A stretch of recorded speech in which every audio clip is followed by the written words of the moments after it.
এবারের নির্বাচনে দল থেকে আমাদের দলীয় কোনো প্রতীক দেওয়া হয়নি, দলীয় মনোনয়ন দেওয়া হয়নি, এমনকি দলীয়ভাবে কোনো সমর্থনও কাউকে দেওয়া হয়নি দলীয়ভাবে। এবং সুস্পষ্ট নির্দেশনা দেওয়া হয়েছে যে মন্ত্রী এমপি যারা তারা এই প্রক্রিয়ার মধ্যে তারা কোনো অন্যায় হস্তক্ষেপ করবেন না, তারা কোনো ধরনের প্রভাব বিস্তার করবেন না, এই নির্দেশনাগুলো আছে।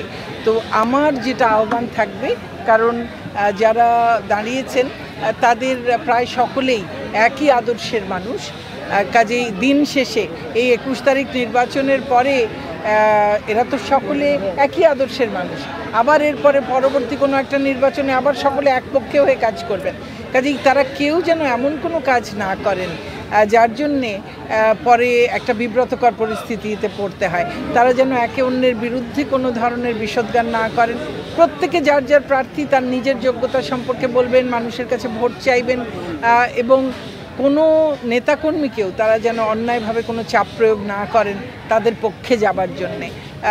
সবাই নির্বাচন করুক, স্বাধীনভাবে নির্বাচন করবার অধিকার সবার রয়েছে, তারা করুক। আমি তাদের প্রতি এটাই অনুরোধ যে আমরা চাই একটা অবাধ, সুষ্ঠু, নিরপেক্ষ, সুন্দর, উৎসব মুখর একটা নির্বাচন।